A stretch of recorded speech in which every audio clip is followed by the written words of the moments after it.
يا أمتي والحزن يعصرني على ملء انحنى ما بال رحلتك انتهت وخلعت ثوب الكبر. الحمد لله نحمده ونستعينه ونستغفره ونؤمن به ونتوكل عليه ونعوذ بالله من شرور أنفسنا ومن سيئات أعمالنا. من يهده الله فلا مضل له ومن يضلله فلا هادي له. ونشهد أن لا إله إلا الله وحده لا شريك له ونشهد أن سيدنا ومولانا محمدًا عبده ورسوله.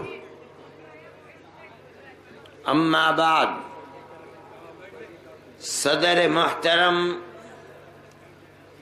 علماء کرام، جلسے میں شریک ہونے والے قرب و جوار کے ہندو مسلم بھائی، آپ نے جمعیت علماء جونپور کی طرف سے قومی یکجہتی کے سلسلے میں آج اس چھوٹی سی بستی میں اتنا بڑا اجتماع کیا، یہ آپ کی زندگی ملک سے محبت اور باشعور ہونے کی ایک علامت ہے۔ اتنے بڑے اجتماع پر میں آپ سب کو مبارکباد دیتا ہوں۔ جمعیت علماء ہند کا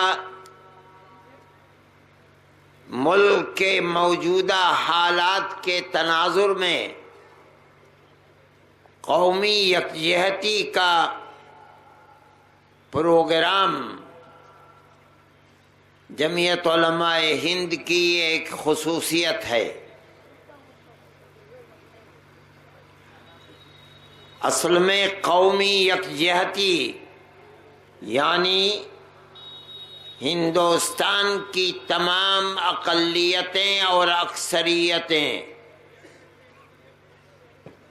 ملک میں ہر جگہ پیار و محبت، اخوت و ہمدردی کے ساتھ زندگی بسر کریں اور جٹ کر ایک دوسرے کے ہاتھ میں ہاتھ ڈال کر ملک کی ترقی کے لیے اپنی زندگی کو بتائیں۔ یہ کسی قوم اور کسی ملک کے لیے ترقی کا سب سے مؤثر طریقہ کار ہے۔ جمعیت علماء ہند جو بالکل ایک غیر سیاسی جماعت ہے، جس کو ملک کی پارلیمنٹ اور اسمبلی کے الیکشن سے کوئی تعلق نہیں ہے، وہ موجودہ حالات کے اندر اپنی اس پرانی تاریخ کو زندہ کرنا اپنا فرض سمجھتی ہے، اور کل کے مقابلے میں آج اس کو زیادہ ضروری سمجھتی ہے۔ ہماری ایک پرانی تاریخ ہے، ہندو اور مسلم، سکھ اور کرسچن اور جتنی اقلیتیں ملک میں رہتی ہیں، یہ ملک ہم سب اقلیت اور اکثریت کا ملک ہے۔ ہم سب اسی ملک کے رہنے والے ہیں۔ دنیا کے بہت سے ملک ہیں، آپ امریکہ میں جائیں، یورپ کے ملکوں میں جائیں، برطانیہ میں جائیں، فرانس میں جائیں، اٹلی میں جائیں، بے شمار ہندوستانی، پاکستانی، بنگلہ دیشی اور جگہ جگہ ملکوں کے رہنے والے لوگ ملتے ہیں۔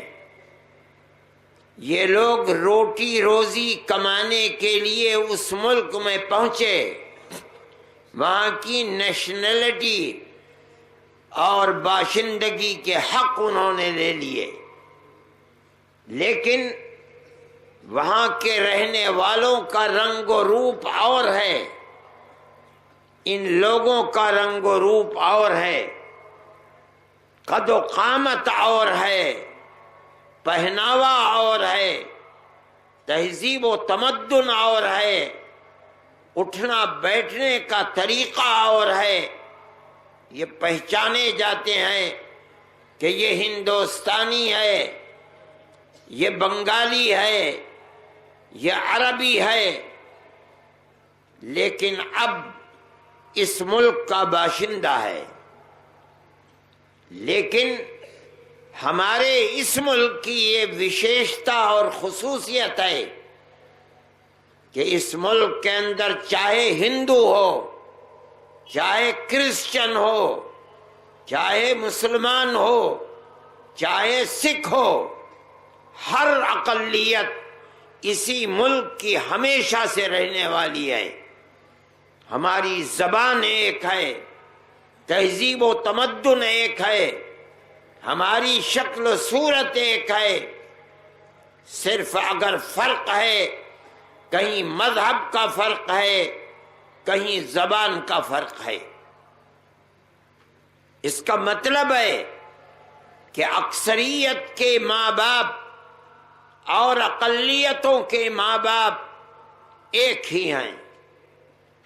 یہ الگ بات ہے کہ کسی باپ کی 5 اولاد ہے، ایک بیٹا اپنے ماں باپ کے دھرم پر رہا، ایک بیٹا کرسچن ہو گیا، تیسرا بیٹا مسلمان ہو گیا، چوتھا بیٹا سکھ بن گیا، لیکن مذہب کا یہ فرق ہماری زندگی کے اوپر اثر انداز نہیں تھا۔ ہم سب ایک گاؤں میں، دیہات میں، شہر میں مذہب کے اختلاف کے باوجود بھائی بھائی کی طرح رہتے تھے، اور ہماری یہ تاریخ 100-200 سال کی نہیں، بلکہ یہ ہماری تاریخ ہزاروں سال پرانی تاریخ ہے۔ کوئی انتر اور کوئی بھید نہیں تھا۔ ہماری طبیعت، ہمارے ماحول، ہمارے واتاورن میں، ہماری قوم میں اتنی لچک تھی کہ اختلاف کو، مذہبی اور دھارمک اختلاف کو اپنی نجی زندگی میں، بھائی چارے میں کسی طرح کا اثر انداز نہیں سمجھتے تھے۔ ایک دوسرے کے دکھ سکھ میں شریک رہتا تھا، اس لیے کہ ہمارے ماں باپ ایک ہی تھے، اور یہ اس طرح سے اثر انداز تھا کہ ٹھاکر اگر ہندو ہے تو ٹھاکر مسلمان بھی ہے، راجپوت اگر ہندو ہے تو راجپوت مسلمان اور کرسچن بھی ملے گا، اگر لالا ہندو ہے لالا مسلمان بھی ملے گا، پٹیل اگر ہندو ہے تو پٹیل مسلمان بھی ملے گا، تیاگی اگر ہندو ہے تو تیاگی مسلمان، کرسچن اور سکھ بھی ملے گا۔ ہر قوم نے کسی مذہب کو، جس نے جس مذہب کو اچھا سمجھا، اس مذہب کو اختیار کر لیا۔ لیکن ہمارا آپس میں مذہب کی بنیاد پر کوئی جنگ و جدال نہیں تھا۔ یہ ہماری پرانی تاریخ تھی اور ہزاروں سال پرانی تاریخ تھی۔ آج بھی بے شمار دیہات ہیں جہاں لوگ جانتے ہیں کہ ہمارا فلانا پردادا تھا جس کے 2 بیٹے تھے، ایک بیٹا مسلمان ہو گیا، اس کی اولاد ہم ہیں، دوسرا بیٹا ہندو رہا، اس کی اولاد یہ ہیں۔ ان کا کنبہ ایک ہے، ان کے بڑے ایک تھے، ان کی زبان ایک ہے، ان کا پہناوا ایک ہے، ان کا تہذیب و تمدن ایک ہے، کوئی اختلاف نہیں تھا۔ جب وقت آتا تھا اپنی عبادت کا تو مسلمان اپنی مسجد میں جاتا تھا، ہندو مندر میں جاتا تھا، کرسچن گرجا گھر میں جاتا تھا، سکھ گرودوارے میں جاتا تھا، آپس میں کوئی انتر اور اختلاف نہیں تھا۔ لیکن ہماری اس تصویر کو، قومی یکجہتی کو، ارباب سیاست نے اپنی کرسی اقتدار پر بیٹھنے کے لیے، اپنا قبضہ کرنے کے لیے ہمارے ووٹوں کی تقسیم کی، ہمارے اندر جھگڑوں کو پیدا کیا، ہماری پرانی تاریخ کو آگ لگا دی، لوگوں کے دلوں کے اندر نفرت کو پیدا کیا، اسکولوں کے نصاب تعلیم میں نفرت کو پڑھایا۔ کل کے بچے آج جوان ہو کر ایک دوسرے کے خون کے پیاسے ہیں، نفرت سے دیکھتے ہیں، خوف کے ماحول کو پیدا کرتے ہیں، جینے کا حق نہیں دیتے۔ یہ آج کی سیاست ہے۔ ہمارے اندر کوئی سیاسی جراثیم نہیں ہے، ہم نہ اقتدار کی کرسی تک پہنچنا چاہتے ہیں، نہ ہمارے دل کے اندر کوئی جذبہ ہے۔ ہم یہ سمجھتے ہیں کہ اگر ہم اپنی اس پرانی تاریخ پر واپس پلٹ کر نہیں جائیں گے، پیار و محبت کے دیوں کو نہیں جلائیں گے، تو ہم اپنے اس ملک میں امن و امان کو قائم نہیں رکھ سکتے۔ اس لیے کہ یہ ملک اقلیتوں کا ملک ہے، یہاں اتنی اقلیتیں ہیں، اتنی اقلیتیں ہیں کہ اگر وہ سب متحد ہو جائیں تو جو لوگ اپنے آپ کو اکثریت کہتے ہیں وہ اقلیت میں آ جائیں گی۔ پھر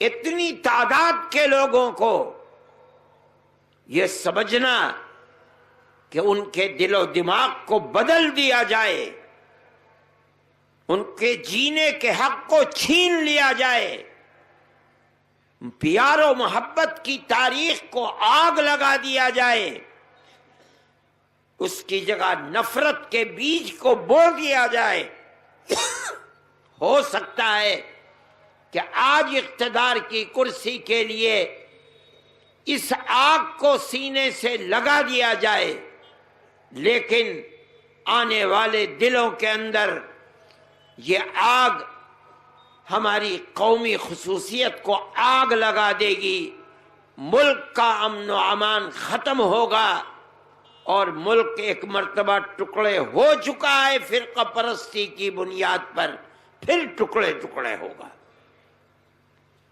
ہمیں اپنے ملک سے محبت ہے، ہم نے اس ملک کی آزادی کے لیے ایک ساتھ ہو کر قربانیاں دی ہیں، چاہے قصہ خوانی بازار پشاور ہو یا جلیانوالہ باغ امرتسر ہو، بلیا ہو، مدناپور ہو، یا سن 1857 میں دلی ہو، سنبل ہو، مراد آباد ہو، ہر جگہ خون دینے کے اندر ملک کی آزادی کے لیے مسلم اور ہندو کی اور کرسچن اور سکھ کی تفریق نہیں تھی۔ اگر نہیں تھی تو آج ملک کی آزادی کے بعد یہ تفریق کیوں ہے؟ ہم یہ سمجھتے ہیں کہ ملک کو جس رخ پر لے کر چل رہے ہیں وہ رخ ملک کی آبادی کا نہیں ہے بلکہ ملک کی بربادی کا ہے۔ قومی یکجہتی کی ضرورت کل بھی تھی، لیکن جس طرح یہ ناگ اور یہ دیو آج سر چڑھ کر بول رہا ہے، کل یہ صورت نہیں تھی۔ ہم مذہبی اعتبار سے اختلاف کے باوجود ایک طرح سے امن و امان کے ماحول میں زندہ تھے، لیکن آج اس حکومت کے اندر جو پالیسی اٹھی ہے وہ پالیسی گھر واپسی کی پالیسی کبھی ہوتی ہے، کبھی اس کو لو جہاد کا نعرہ دیا جاتا ہے، کبھی مسلمان اور کرسچن کو کہا جاتا ہے کہ ووٹ کا حق ان سے لے لو، کبھی آدمی کھڑے ہو کر خم ٹھوک کر کہتا ہے کہ گاندھی انگریزوں کا پٹھو تھا، ہم نے اس کو قتل کیا ہے اور آج بھی ہم قتل کے بازار کو گرم کریں گے۔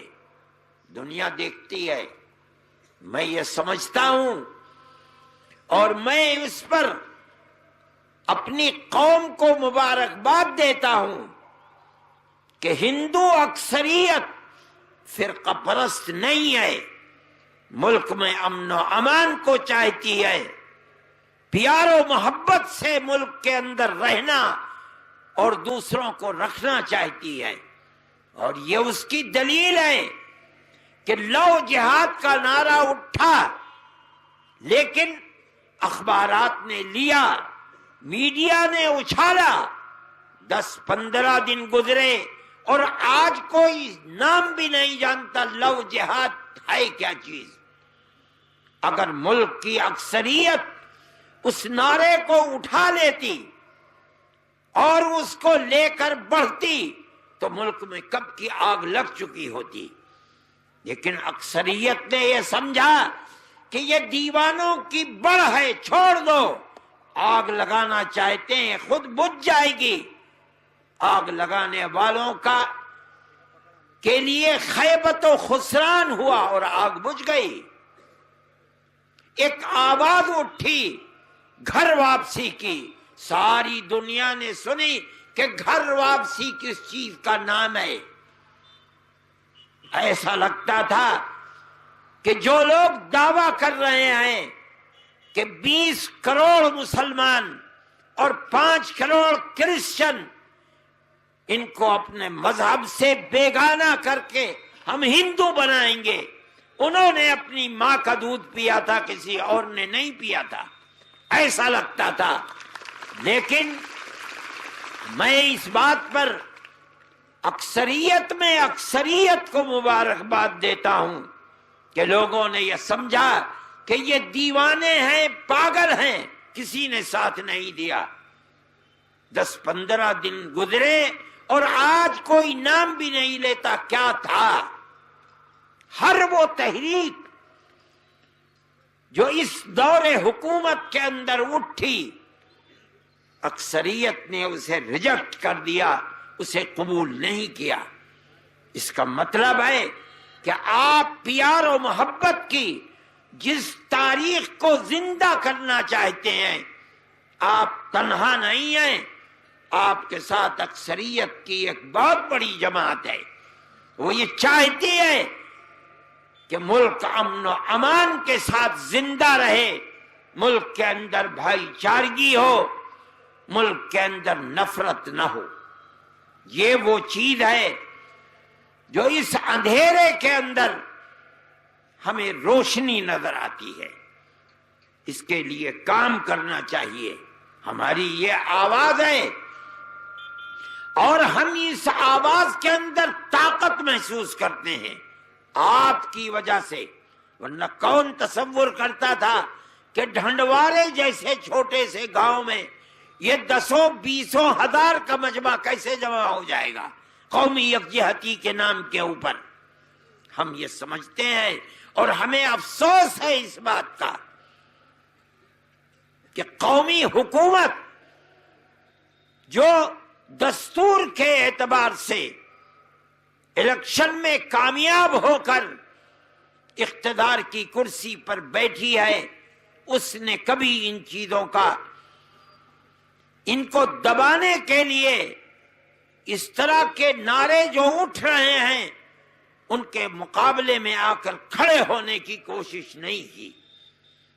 ہم اس بات کو برابر کہتے رہے، ہم دیکھتے رہے کہ حکومت کا کردار کیا ہے۔ ہمیں افسوس ہے کہ حکومت کے وہ اقتدار پر بیٹھے ہوئے بنیادی لوگ جنہیں ملک میں امن و امان کو قائم کرنے کے لیے ان نعروں کے مقابلے میں آ کر کھڑا ہونا تھا، تاکہ جو لوگ اس آگ کو بڑھانا چاہتے ہیں ان کے اندر مایوسی پیدا ہو، وہ پیچھے ہٹیں۔ حکومت کی طرف سے کوئی بات نہیں ہوئی، عوام نے قبول نہیں کیا، خدا کی رحمت ہے، لیکن ارباب اقتدار نے کسی کے گردن تک ہاتھ پہنچایا ہو یا قانون کے شکنجے میں کسا ہو، یہ افسوس ہے کہ ایسی بات نہیں ہوئی۔ ہاں، اس کے برخلاف چیزیں سامنے آنے لگی۔ آج جس مسئلے کی طرف آپ نے تجویز کو سنایا ہے، چاہے وہ تعدد ازدواج ہو یا مسئلہ طلاق ہو، یہ در حقیقت کوئی سمجھے نہ سمجھے، کوئی کہے نہ کہے، میں یہ سمجھتا ہوں کہ وہی آواز جو 2 سال پہلے اٹھی تھی، گھر واپسی کا پروگرام، آج حکومت کا قدم اسی کی طرف بڑھ رہا ہے۔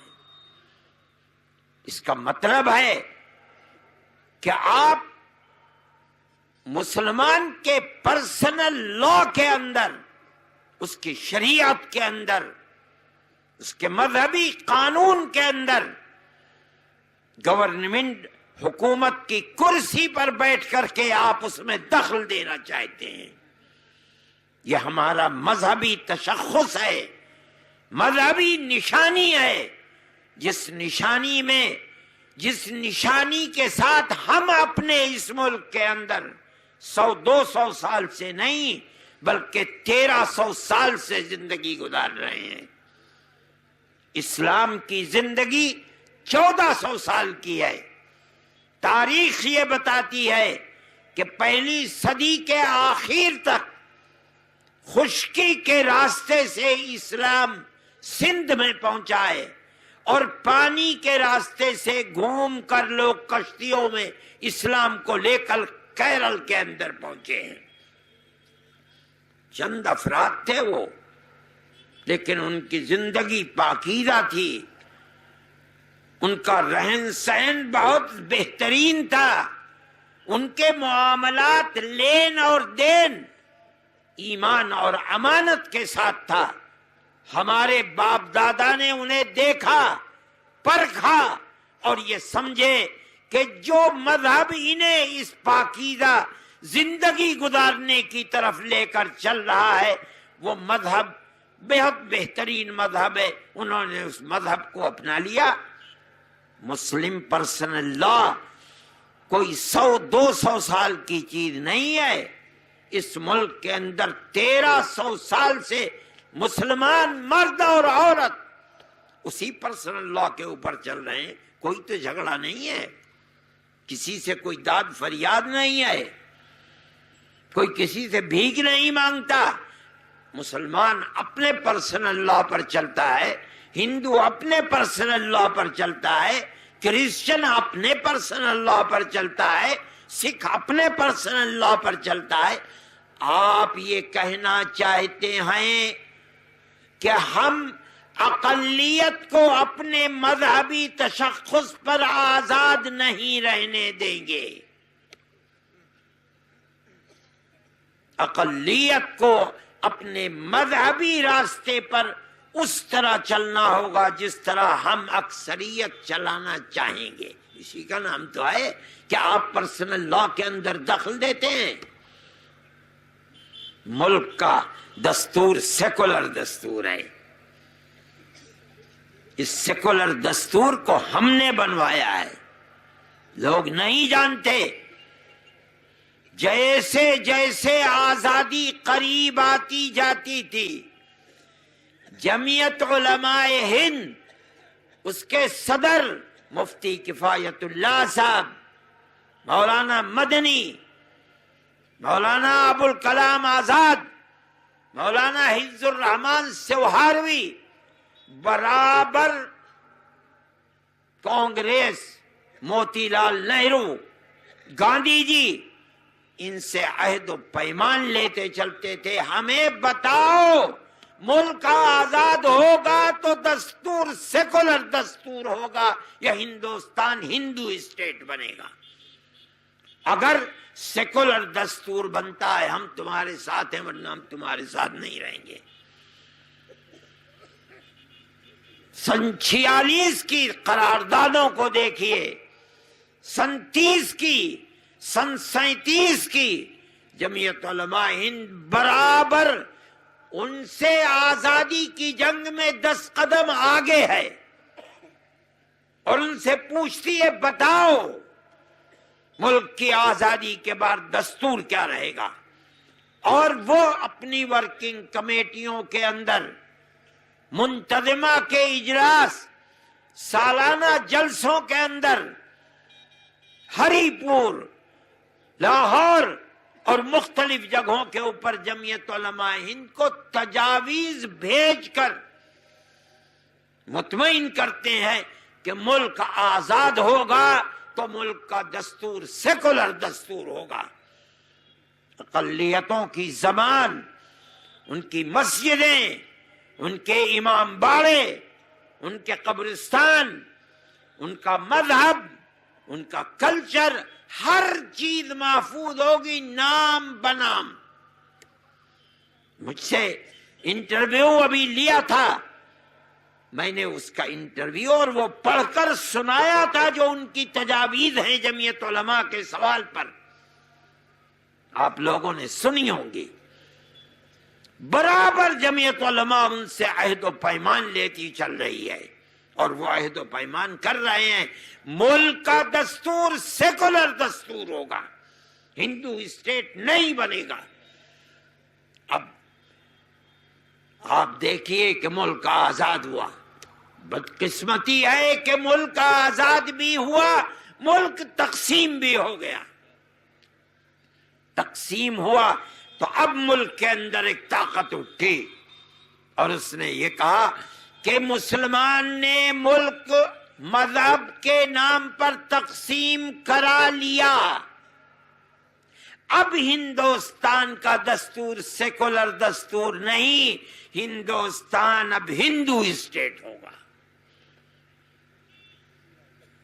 صرف جمعیت علماء کا دم خم تھا، ہم گاندھی جی کو پکڑ کر بیٹھ گئے، موتی لال جواہر لال نہرو کو پکڑ کر بیٹھے، گوبند بلبھ پنت کو پکڑ کر بیٹھے.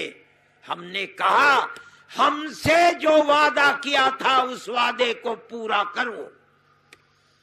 اگر ملک تقسیم ہوا تو اس کی تقسیم پر تم نے دستخط کیے، ہم نے دستخط نہیں کیے.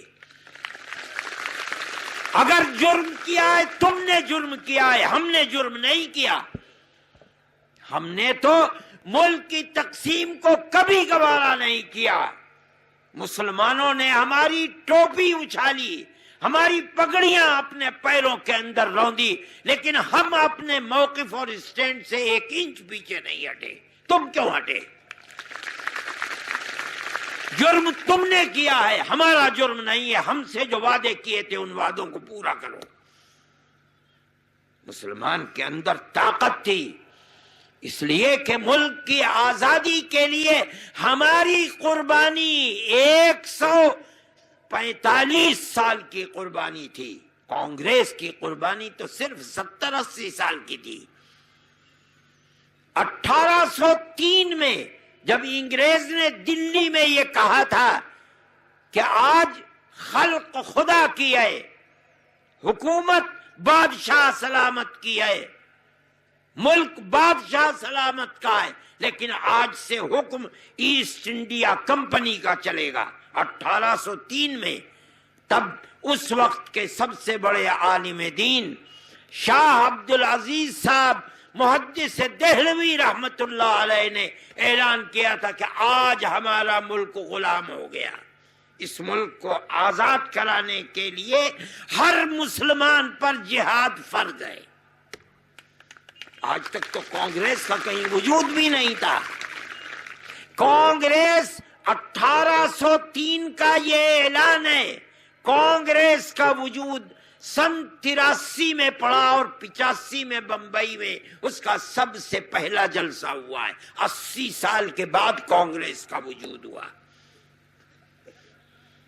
مسلمانوں نے اس سے پہلے ایک جہاد کیا 1831 میں، شاہ عبدالعزیز صاحب نے یہ اعلان کر تو دیا لیکن انگریز نے انہیں زہر دے دیا، ان کے جسم میں سفید داغ پڑ گئے، ان کی ساری جائیداد قرقی کر لی، انہیں دلی سے جلا وطن کر دیا، لیکن وہ مرد مومن ایسا پہاڑ تھا جس کے ارادے کے اندر ایک رائی کے برابر کہیں کوئی پیچھے ہٹنا نہیں ہے۔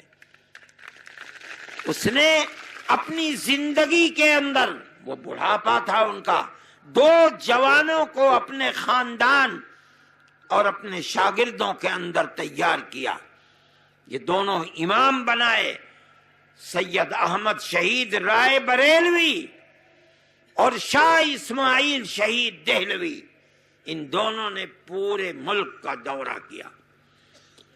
غازی پور کے بارے میں آتا ہے کہ وہاں ایک تھے دولت مند آدمی، ان کے یہ دونوں حضرات بیعت لیتے تھے جہاد پر آزادی وطن کے لیے۔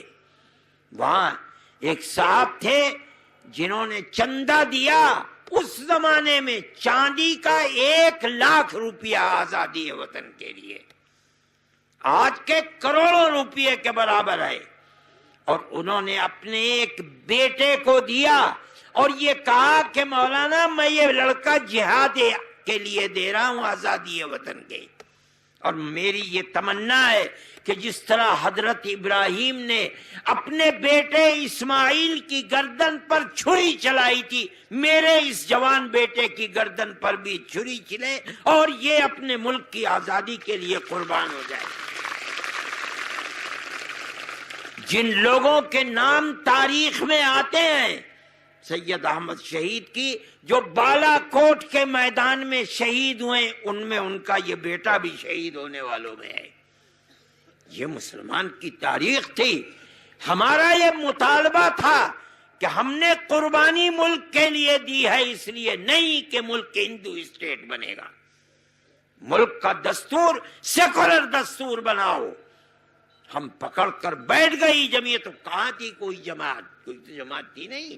آج تو ہر آدمی اپنے جیب کے اندر جماعت لیے پھرتا ہے، صبح کو جماعت بنتی ہے، شام کو ٹوٹ جاتی ہے، اس زمانے میں کوئی جماعت نہیں تھی، تنہا جمعیت علماء تھی یا دوسری طرف کانگریس تھی جو ملک کی آزادی کے اندر شریک تھی۔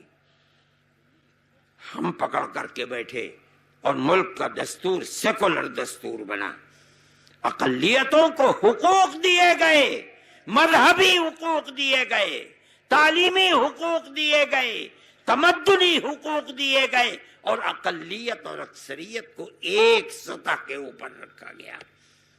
آج ہمارے اسی دستور کو آگ لگانے پر لگے ہوئے ہیں لوگ۔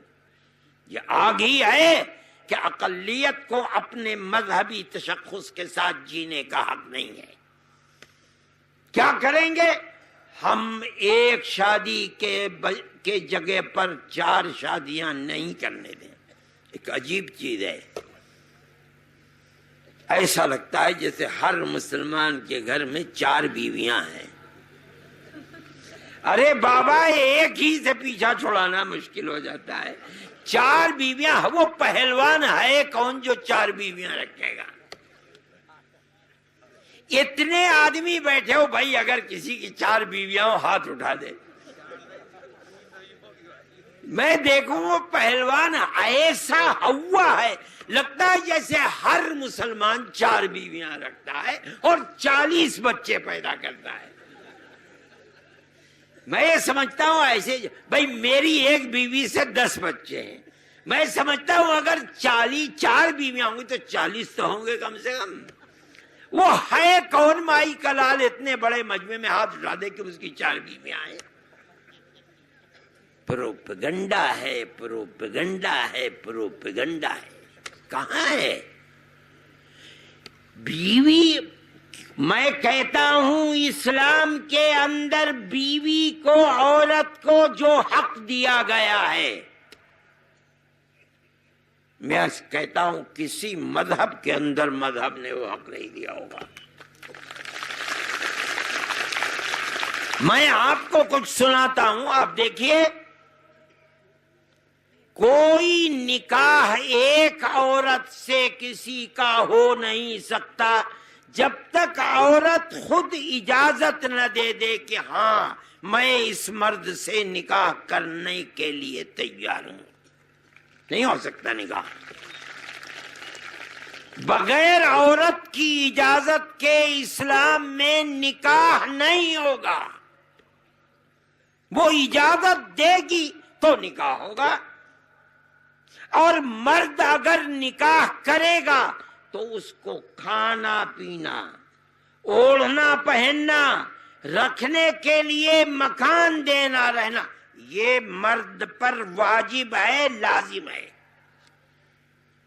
شریعت اور اسلام کہتا ہے اگر کسی کو یقین ہے کہ وہ ایک عورت کے حقوق ادا نہیں کر سکتا، ایک عورت سے شادی کرنا بھی اس کے لیے حرام ہے، جائز نہیں ہے۔ یہ اسلام ہے۔ پھر جب عورت تیار ہو جائے گی نکاح کے لیے تو آپ نے دیکھا ہوگا قاضی کی عدالت میں ایک وکیل ہوتا ہے۔ آپ نے کبھی نہیں سوچا یہ وکیل اس عورت کا وکیل ہے، یہ جاتا ہے، جا کر اس سے اجازت لیتا ہے، وہ اپنے وکیل کو گویا کہ بھیج رہی ہے مجلس میں نکاح کے۔ پھر قاضی پوچھتا ہے آپ وکیل ہیں؟ کہاں؟ اس سے پوچھتا ہے اجازت لے لی؟ وہ کہتا ہے اجازت لے لی۔ تو پوچھتا ہے قاضی گواہ لاؤ 2، وہ 2 گواہ دیتا ہے، یہ کہتے ہیں ہمارے سامنے عورت نے اجازت دی ہے۔ اب قاضی نکاح پڑھاتا ہے اور مرد سے پوچھتا ہے کہ تو نے اس عورت سے نکاح قبول کر لیا؟ جہاں اس نے کہا قبول کر لیا، اسی وقت سے اس مرد پر اس عورت کا کھانا پینا، رہنا سہنا، اوڑھنا پہننا، اسی وقت سے اس پر واجب اور لازم ہو گیا۔ اگر عورت کروڑ پتی ہے اور اپنے کروڑوں روپے بینک میں جمع کر لیے ہیں، مرد کو یہ کہنے کا حق نہیں کہ تیرے پاس پیسہ ہے میں نہیں دوں گا۔ نہیں، اگر وہ اپنے پیسے کو جمع کر کے رکھتی ہے، تجھے اس کا کھانا پینا، رہنا سہنا، اوڑھنا پہننا تیرے اوپر لازم ہے۔ اور اگر مان لیجئے اس کا حق مرد نہیں دے رہا ہے، کھانا نہیں دے رہا ہے، پہننا نہیں دے رہا ہے، مان لیجئے ایک حق رہنے سہنے کا حق نہیں دیتا، اس عورت کو یہ حق ہے کہ اسلامی قاضی کی عدالت میں جائے اور یہ کہے کہ میرا شوہر میرے حق کو نہیں دیتا، میں اس کے ساتھ رہنا نہیں چاہتی۔ قاضی مرد کو بلائے گا، بلا کر کہے گا کہ یا تو اپنے کردار کو صحیح کر، اور اگر نہیں کرے گا تو میں اس کے نکاح کو فسخ کر دوں گا، ختم کر دوں گا۔ ایک مرتبہ اگر وہ صحیح کر لیتا ہے فبیہا ونعمت، اور اگر نہیں صحیح کرتا ہے قاضی کو حق حاصل ہے کہ فسخ کر دے۔ ہندوستان کے اندر چونکہ علم کو جاننے والے جج نہیں ہیں جو عدالتوں میں بیٹھتے ہیں، اسلامی علوم سے واقف نہیں ہے، جمعیت علماء ہند نے 80 سال پہلے امارت شرعیہ کا نظام بہار میں بنایا تھا، جو قاضیوں کو متعین کرتی ہے، محکمہ شرعیہ بناتی ہے۔ پھر حضرت فدائے ملت رحمت اللہ علیہ نے دوبارہ اس کو پورے ہندوستان کے لیے بنایا، اور اب سینکڑوں جگہ محکمہ شرعیہ ہیں جہاں مسائل آتے ہیں، اور ان اسلامی قانون کے اعتبار سے اگر ضرورت پڑتی ہے فسخ نکاح کیا جاتا ہے۔ عورت کوئی ایسی چیز نہیں ہے کہ جیسے بکری اور گائے اور بیل بندھا ہوا ہے بیچ کر رسی کھول کر کے دوسرے کے ہاتھ میں دے دو، نہیں ہو سکتا۔ جہاں مرد نے کہا قبول ہے اسی وقت اس کے اوپر عورت کو کھانا پینا رہنا سہنا اوڑھنا پہننا لازم آ گیا۔ میں نے ایک صاحب سے قصہ سنا ہے اعظم گڑھ کا، کہ کوئی مجذوب تھے، جہاں نکاح کی مجلس ہوتی تھی وہاں جایا کرتے تھے ضرور، اور جہاں قاضی نے نکاح کیا اور مرد نے کہا قبول ہے بھاگتے تھے، پھنسا پھنسا پھنسا۔ ارے بابا، ایک عورت کے حق کو ادا کرنا پہاڑ بنا ہوا، چار کے حق کو ادا کرے گا کون؟ پھر اسلام نے اگر اجازت دی ہے 4 کی، ایک کے بعد دوسرے کی، دوسرے کے بعد تیسرے کی، تیسرے کے بعد یہ مجبوریاں ہیں۔ اگر کسی کی اولاد نہیں ہے ایک بیوی سے، مجبور ہے دوسری شادی کرے گا۔ مان لیجئے عورت بیمار ہے، علاج کرتے کرتے پریشان ہو گیا، اولاد نہیں ہے، دوسری کی اجازت ہے، دوسری سے نہیں ہوتی تیسری کی اجازت ہے۔ ایک صاحب تھے موسیٰ خان بنگلور میں، بے پڑھا لکھا جاہل آدمی، دولت مند تھا، ایک شادی کی اولاد نہیں ہوئی، دوسری شادی کی اولاد نہیں ہوئی، تیسری شادی کی اولاد نہیں ہوئی، بے پڑھا لکھا تھا، چوتھی جو تیسری کی بہن تھی اسی کو بیوی بنا کر کے رکھ لیا۔ تقدیر کی بات تھی، حضرت رحمت اللہ علیہ، حضرت مدنی نور اللہ مرقدہ بنگلور گئے، کوئی صاحب کسی طرح پکڑ کے حضرت کی مجلس میں دیکھا، صورت دیکھی، گرویدہ ہو گیا، حضرت کے ہاتھ پر بیعت ہوا اور تنہائی میں بیٹھ کر کہا کہ حضرت میری یہ پریشانی ہے، میری کوئی اولاد نہیں ہوئی، میں نے دوسری شادی کی، دوسری کے بعد تیسری کی، اور تیسری کے بعد چوتھی میرے گھر میں بہن ہے۔ حضرت نے فرمایا ایک کو چھوڑ دو، بڑی کو چھوڑ دیا اس نے، اور کہا کہ حضرت میرے لیے دعا کر دیجیے اولاد مجھے۔ اللہ نے دعا کو سن لیا، بس پھر تو ایسا تھا کہ ایک کو ہسپتال میں داخل کرتا تھا، دوسری کو لاتا تھا، تو تیسری کو لایا تو تیسری، 22 اولاد ہوئی، اور اب سب زندہ ہے ابھی تک۔ یہ انسان کی مجبوری ہے، شریعت نے اجازت دی، ورنہ بغیر مجبوری کے 4 بیویوں کے حق کو پورا اور ادا کون کرے گا؟ میں تو اتنے بڑے مجمع سے پوچھ رہا ہوں، ہزاروں آدمی، کون ہے پہلوان جو ہے کہ میری 4 بیویاں؟ لیکن پروپیگنڈا ایسا ہے، ایسا معلوم ہوتا ہے جیسے ہر مسلمان 4 ہی شادی کرتا ہے۔ طلاق کا مسئلہ ہے، دیکھو میرے بھائی، طلاق ایک حق ہے جو شریعت نے مرد کو طلاق کا حق دیا ہے،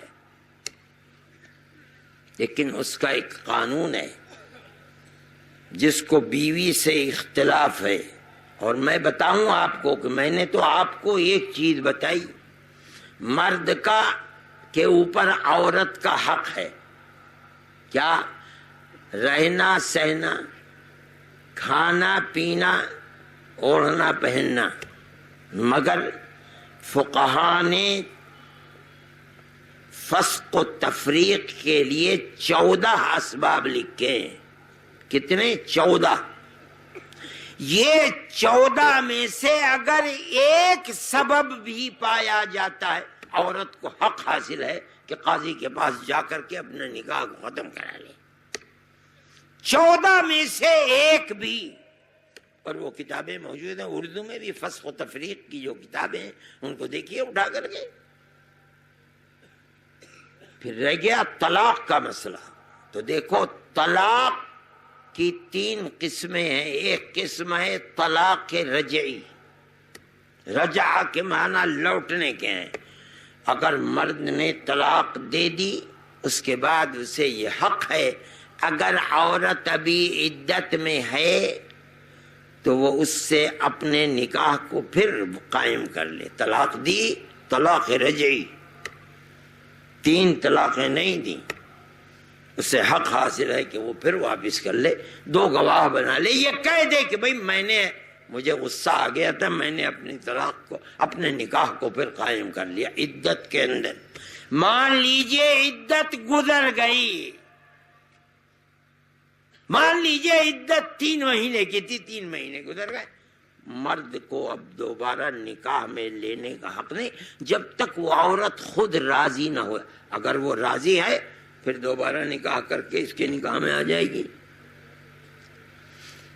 عدت کے اندر تو حق تھا مرد کو کہ بغیر عورت کی اجازت کے واپس لے لے، عدت گزر گئی، نکاح بغیر عورت کی اجازت کے نہیں ہوتا۔ وہ اجازت دونوں تیار ہو جائے کوئی حرج نہیں، پھر دوبارہ نکاح کر لے۔ اب دوسرا، اگر طلاق بائن دے دی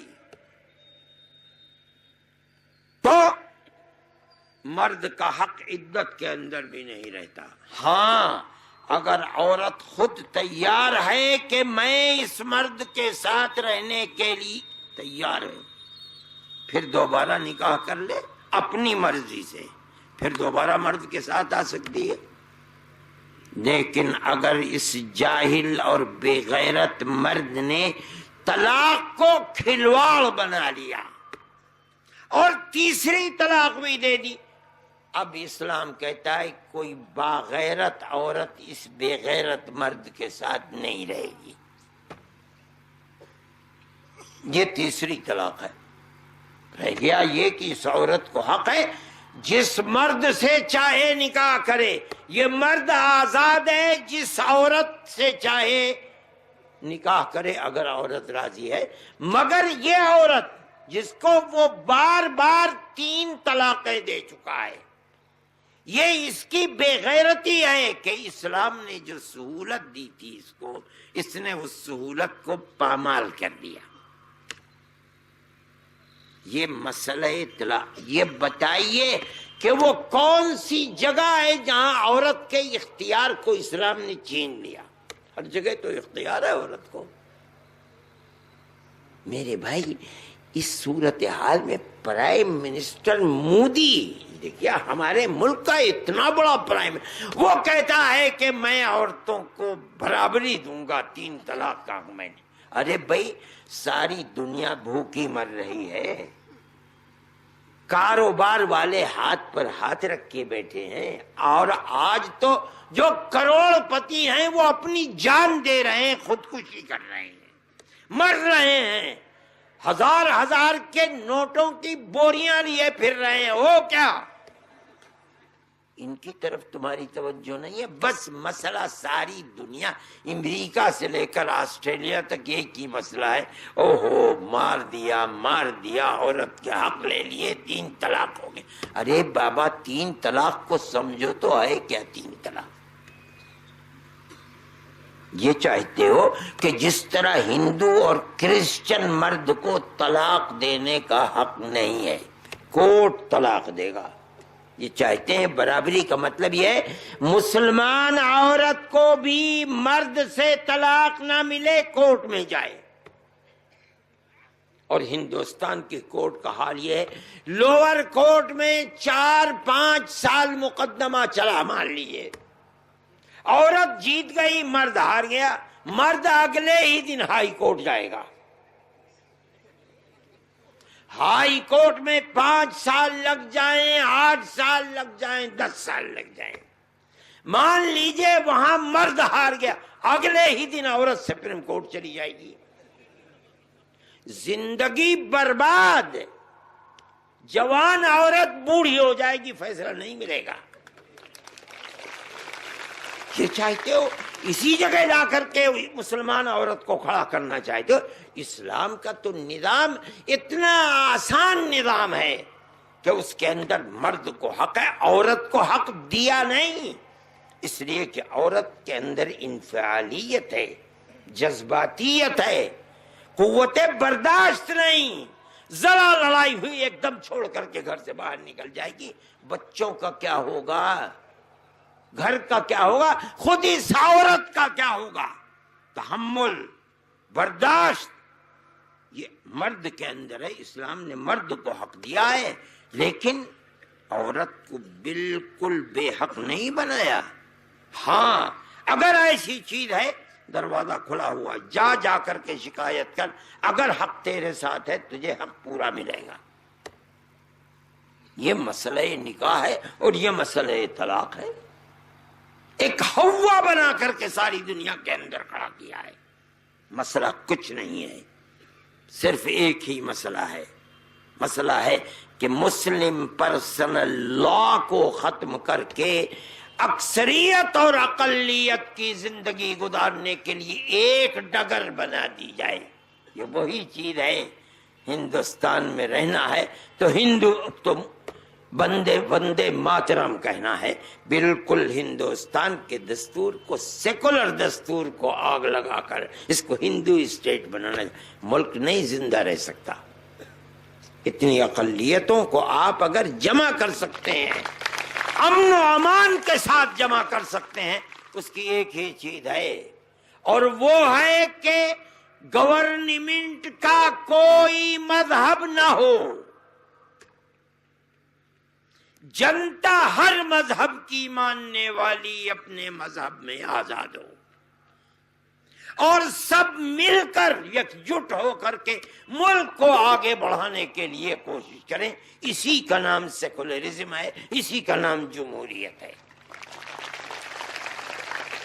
یہ نہیں ہو سکتا کہ اکثریت یا حکومت اپنا مذہب بنا کر کے دنیا کو لاٹھی سے ہانکے پیچھے چلو ہمارے۔ یہ سیکولرزم نہیں ہے، یہ ملک کو آگ لگانے والی چیز ہے۔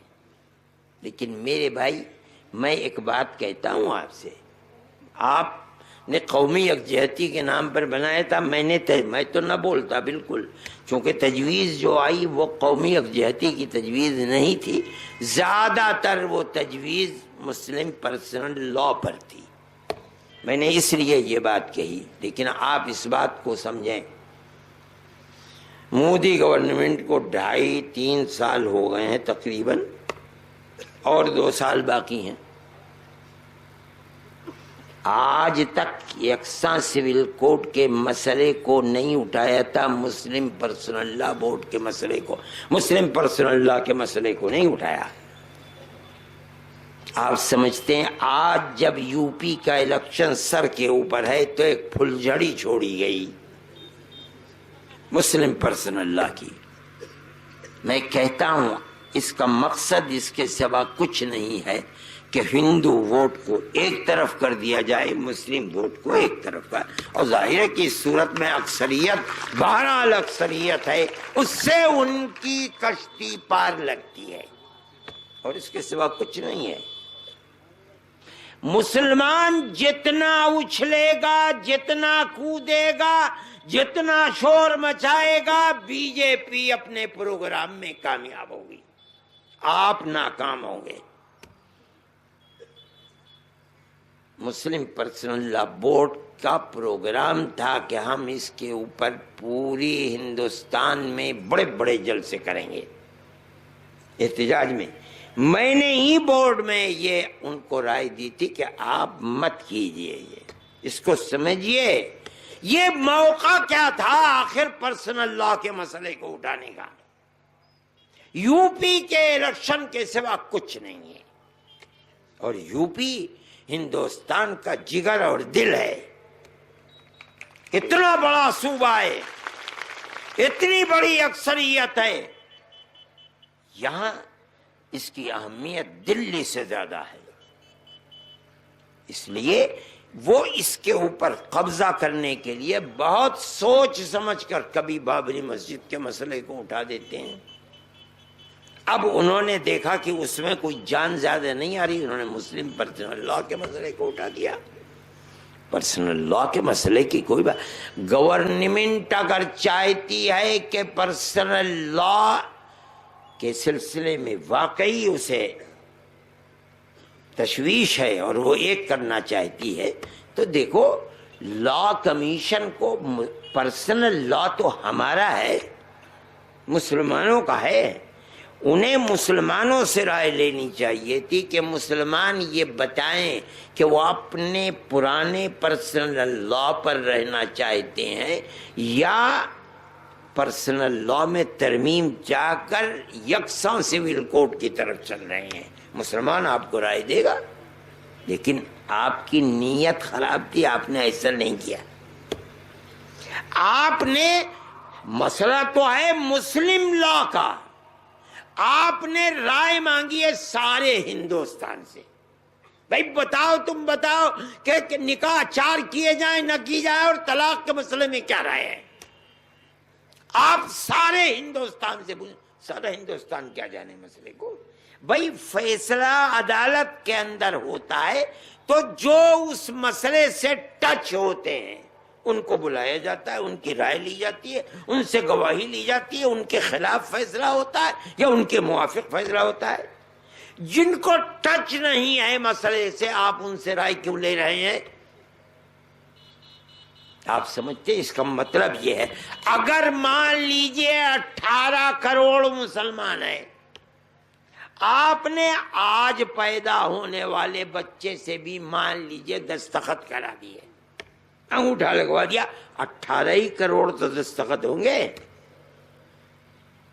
آر ایس ایس اور بی جے پی 18 کے مقابلے میں 25 کروڑ دستخط پیش کر دے گی، جھوٹے یا سچے، لا کمیشن رائے دے دے گا، اکثریت کی رائے یہ ہے کہ ترمیم ہونی چاہیے، ترمیم کا راستہ کھل جائے گا۔ آپ ہم سے پوچھئے، ہمارا دعویٰ ہے کہ 99% مسلمان مرد اور عورتیں یہی گئے، ہم اسلام اپنے پرسنل لا پر جینا چاہتے ہیں، مرنا چاہتے ہیں۔ ہم سے پوچھئے، ہم بتائیں گے۔ میرے بھائی، حکومت کی نظریں بدلی ہوئی ہیں، ہمیں شکوہ ہے، دنیا کے اندر امن و امان تھا، آگ کیوں لگاتے ہو؟ دنیا میں تو کسی کی حکومت ہمیشہ نہیں رہتی۔ ارے بھائی، کل تک جن کی حکومت امریکہ میں تھی آج ختم ہو گئی۔ پارٹیاں تو آتی رہتی ہیں، جاتی رہتی ہیں، لیکن ایسے خطوط، ایسے راستے چھوڑ کر جاؤ کہ دنیا یہ کہے کہ بھئی فلانے نے یہ کیا تھا، یہ کیا تھا، ایک اچھا کام کیا تھا، یہ اچھا، یہ کیوں کہہ کے جاتے ہو، کر کے جاتے ہو کہ ہر مسلمان کھڑے ہو کر جا کہ بی جے پی نے ہمارے مذہبی تشخص کو ختم کرنے کے لیے راستہ نکالا تھا۔ ہم یہ کہتے ہیں اور ہمیں یہ حق ہے کہنے کا، مذہب ہمارا ہے، پرسنل لا ہمارا ہے، آپ کو اس میں دخل دینے کا حق نہیں۔ آپ ہم سے رائے لیجئے، ہم آپ کو رائے دیں گے۔ یہ بات چل رہی تھی، ابھی جمعرات کے دن ہندوستان کے ایک بہت بڑے وکیل، ان کا میرے پاس ہے کہ بھئی میں تم سے بات کرنا چاہتا ہوں، اس لیے کہ لا کمیشن نے مجھے بلایا ہے اور مجھے ان کے ساتھ بات کرنی ہے، تو بیٹھ کر کے ہم مسئلے کو سمجھے۔ میں 5 بجے ان کے گھر گیا اور بیٹھ کر ہم نے تقریباً پون گھنٹہ بات چیت کی، مسئلے کو میں نے سمجھایا۔ میں نے یہ کہی یہ بات کہ مسئلہ یہ نہیں ہے، ہم یہ سمجھ رہے ہیں کہ گورنمنٹ حالیہ مسلمان کے مذہب اور اس کمیونٹی کے خلاف ہے، اور ہم گورنمنٹ کے عمل سے یہ فیصلہ کر رہے ہیں۔ میں نے بتایا یہ ہوا، یہ ہوا، یہ ہوا، یہ ہوا۔ گورنمنٹ کبھی نہیں بولی، کبھی کسی کے منہ کو بند نہیں کیا، کبھی یہ نہیں کہا کہ آپس میں تفریق کہ اسباب کو اگر کوئی کھڑا کرے گا تو گورنمنٹ کا قانون اس کے خلاف کام کرے گا، نہیں ہوا۔ آج گورنمنٹ بولی تو 3 طلاق کے مسئلے کے اوپر پرائم منسٹر بولے کہ بڑا ظلم ہو رہا ہے، جیسے ہر آدمی طلاق نکاح کر کے اپنی بیوی کو 3 طلاق ہی دیتا ہے، کسی کے گھر میں کوئی بیوی ہے ہی نہیں۔ ایسا ایک ہوا ہے، جیسے یہ ہے کہ ہر مسلمان 4 شادی کرتا ہے، اسی طرح یہ بھی ہوا ہے طلاق 3 عینی حال ایسا لگتا ہے جیسے ہر مسلمان اپنی بیوی کو 3 طلاق ہی دیتا ہے، کسی کے گھر میں کوئی بیوی نہیں ہے۔ میں نے کہا کہ اگر یہ بات ایسی ہے تو وہ ہم سے پوچھیں، ہم اس کے لیے تیار ہیں جواب دینے کے لیے، ہم بتائیں گے کہ ہم کیا چاہتے ہیں۔ ہندوستان میں کم از کم 10 کروڑ مسلمان عورتیں تو ہوں گے، اور بھائی مسلمان گورنمنٹ کہتی ہے 18 کروڑ، ہم کہتے ہیں کہ 25-30 کروڑ ہیں، آپ 18 ہی کروڑ مانیے۔ ارے بھائی آدھے، میں کہتا ہوں آدھے نہیں، آپ 1/3 تو لیجئے، 6 کروڑ تو مسلمان عورتیں ہوں گی۔ یہ 6 کروڑ عورتیں یہ بتائیں گی کہ ہم پر ظلم ہو رہا ہے شوہروں کی طرف سے یا نہیں۔ آپ ہم سے پوچھئے، ہم اس کا جواب دیں گے۔ ہم سے نہ پوچھ کر آپ 150 کروڑ لوگوں سے پوچھتے ہیں ملک کا کہ بتاؤ کہ مسلم پرسنل لا میں ترمیم کی جائے نہ کی جائے۔ ہمیں تو یہ منظور نہیں ہے، مسئلہ ہمارا ہے، پوچھتے ہو دوسروں سے۔ یہی وہ چیز ہے جو خطرات کو پیدا کرتی ہے، نیت تمہاری خراب ہے۔ وہ گئے اگلے دن اور صرف لا کمیشن کے چیئرمین سے نہیں، وہ مجھ سے کہنے لگے کہ سارے جتنے بھی ان کے سیکریٹری تھے 10-12 بڑے بڑے، سب کے سب جمع ہوئے، بیٹھ کر بات کی۔ انہوں نے اسی خط کے اوپر ان سے گفتگو کی کہ مسئلہ یہ نہیں ہے، مسئلہ یہ ہے کہ مسلمان یہ سمجھتا ہے کہ موجودہ گورنمنٹ مسلمان کے خلاف ہے۔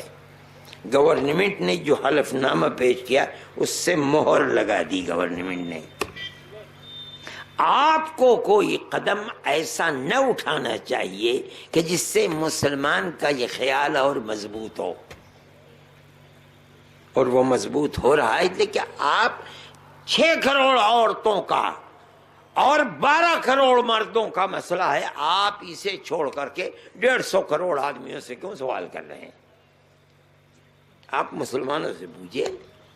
اور وہ بات ایسی ہوئی کہ ان کی سمجھ میں آئی، اور کچھ خطوط متعین کیے گئے ہیں، خدا کرے ان خطوط کے اوپر گاڑی چلے، اور اس مسئلے کے جو غبار اٹھ رہا ہے، جو طوفان اٹھ رہا ہے، اللہ اس طوفان کو صحیح سمت کے اندر بیٹھال دے۔ میرے بھائی یہ ایک مسئلہ ہے، میں نے جو باتیں کہی ہیں آپ اس کو سمجھیں، اور میں آخر میں ایک بات کہتا ہوں، اس لیے کہ وقت 12:30، میں تو صبح سے لے کر کے اس وقت تک بس چل ہی رہا ہوں سفر کے اندر، اور بنارس سے لے کر کے یہاں تک کا سفر تو بڑا کٹھن سفر تھا، اس لیے کہ راستہ بہت ٹوٹا پھوٹا ہے، اس لیے وقت بہت ہو چکا ہے۔ میں آخر میں جمعیت علماء کا پیغام کیا ہے میں اس کی طرف متوجہ کرتا ہوں، اور میں یہ کہتا ہوں اکثریت کے افراد سے بھی اور اقلیت کے افراد سے بھی کہ میرے بھائی، جمعیت علماء کبھی بھی تنہا مسلمان کے لیے کام نہیں کرتی۔ ہم جن مسلمان بچوں کی جو جیلوں کے اندر بند ہیں، ہم جماعت ہماری ہی کام کر رہی ہے۔ اب تک ہم 13 بچے، وہ جن کو پھانسی ہو چکی تھی لوور کورٹ سے، ہم نے ان کو ہائی کورٹ اور سپریم کورٹ کے اندر پھانسی سے باعزت بری، ان میں 5 ہندو ہیں، باقی مسلمان ہیں۔ ہم جن لوگوں کے مقدمات آسام میں لڑ رہے ہیں ڈی ووٹر لسٹ کے سلسلے میں، ان میں سینکڑوں ہندو ہیں اور سینکڑوں مسلمان بھی ہیں۔ اس لیے جمعیت علماء کبھی بھی ہندو اور مسلم کے درمیان میں تفریق نہیں کرتی۔ جمعیت علماء کا یہ پیغام ہے کہ آپ جہاں رہیں بھائی چارگی کو فروغ دیں، ترقی دیں. آپ دکان پر رہیں تب ہندوؤں کے ساتھ دوستی کا ہاتھ بڑھائیں. آپ اپنے کھیت میں رہیں تب، گاؤں میں رہیں تب، شہر میں رہیں تب، ہر جگہ انسانیت کے رشتے کو مضبوط کریں. اور یہ بات صرف اس ملک کی نہیں، میں کہتا ہوں اور کہتا ہوں قرآن و حدیث کی تعلیم یہی ہے. جو ضرورت مند ہے اس کے ہاتھ کو پکڑو، جو محتاج ہے اس کی مدد کرو.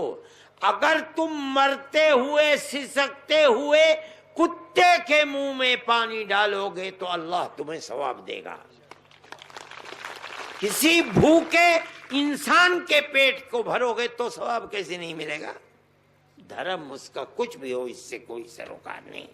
میرے بھائی، جس نفرت کی آگ کو فرقہ پرست طاقتیں ابھار رہی ہیں، آپ یہ سمجھیے کہ جس طرح آگ کو آگ سے نہیں بجھایا جا سکتا، نفرت کو نفرت سے نہیں مٹایا جا سکتا. آپ کو پیار و محبت کی بارش برسانی پڑے گی، تب یہ ملک زندہ رہے گا، اکثریت زندہ رہے گی، اقلیت زندہ رہے گی. میں انہی کلمات کے ساتھ اپنی بات کو ختم کرتا ہوں. اللہ اس جلسے کو قبول فرمائے اور سب حاضرین کو خیر و برکت سے نوازے. الحمد للہ، الحمد للہ، الحمد للہ.